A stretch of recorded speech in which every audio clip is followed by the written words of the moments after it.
So in the previous class we had already discussed about the physical properties of metals and non-metals. So now in this class we will discuss about the chemical properties of metals and non-metals. So metals and non-metals, they react with each other to form compounds, but metals, they do not react with each other. Metals react with non-metals to form compound, whereas non-metals, they react with metals also, and they can react with each other also. So metals react only with non-metals, but non-metals react with metals and they can react with each other also. And here also some non-metals react with metals, means they are very reactive. So they react at room temperature with many substances, and others are very less reactive and they need high temperature for the reactions. So metals like silver, gold, platinum, these are noble metals because they are unreactive. They don't react, so these are called noble metals.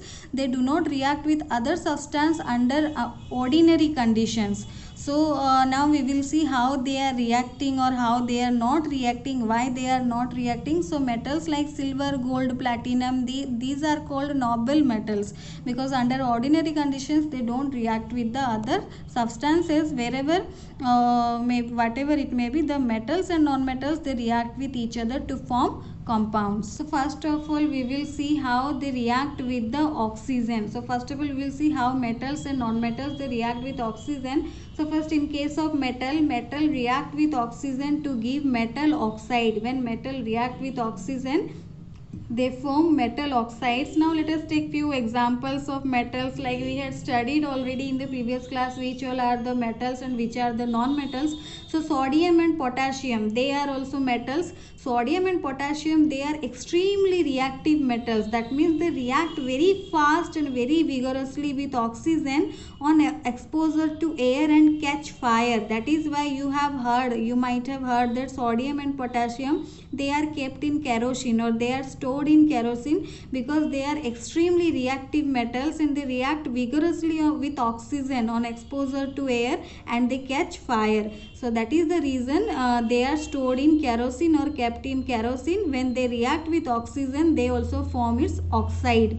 So when sodium reacts with oxygen, it gives sodium oxide. Potassium reacts with oxygen to give potassium oxide. So here these two are reacting very vigorously, and some more elements we will take like magnesium and calcium. They are reactive. They react slowly on exposure to air, and when they are reacting, they get covered by layer of oxide which prevents further reaction. So if you will heat, they burn with a brilliant white flame to form oxides, but the magnesium and calcium, they are not vigorously reacting like sodium and potassium. They are reactive. They react slowly with air or oxygen and get covered by a layer of oxide. So magnesium or Mg, it reacts with oxygen to give magnesium oxide. Calcium reacts with oxygen to give calcium oxide. And some other elements are there, they are very less reactive like copper and mercury. They are very less reactive. They react with oxygen only on strong heating. If you will heat them strongly, then only they will react, but they don't burn.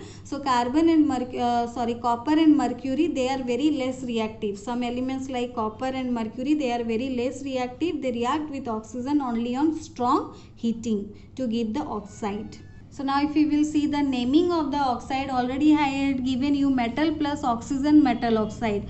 So sodium plus oxygen, sodium oxide. Potassium plus oxygen, potassium oxide. Similarly you can tell magnesium plus oxygen, it will be magnesium oxide. Calcium plus oxygen, it will be calcium oxide. So copper plus oxygen, it will be copper oxide. So it is very easy to know the names because it is when it is reacting, when the metal is reacting with oxygen, simple name is coming, that is metal oxide. Is oxides are formed, so you can write as metal oxide, sodium oxide, potassium oxide. So like that you can write the names. And metal oxides, these are generally basic. If you will taste the acidity and basicity using the red litmus and blue litmus paper, so you will find out that the metal oxides are generally basic. Metal oxides, they turns red litmus to blue.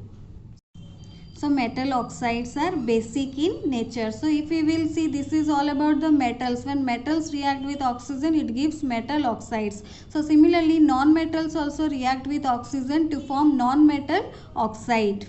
So non-metals, when it react with oxygen, it gives non-metal oxide. If we will take the example like carbon reacts with oxygen to give carbon dioxide. Sulfur reacts with oxygen to give sulfur dioxide. So phosphorus, here phosphorus is very reactive and catches fire. So when it coming in contact with the oxygen, it catches fire very soon. So it doesn't react with water. For this reason, this is stored in water. Here phosphorus is stored in water because it reacts very fast and it catches fire very soon. So non-metals are acidic in nature. They turn blue litmus red. Non-metals means non-metals oxides. Like metal oxides were basic, here non-metal oxides are acidic. So here carbon dioxide, sulfur dioxide, like non-metal oxide, non-metal plus oxygen, non-metal oxide, carbon plus oxygen, carbon dioxide, sulfur plus oxygen, sulfur dioxide. Phosphorus is stored in water because phosphorus doesn't react with water,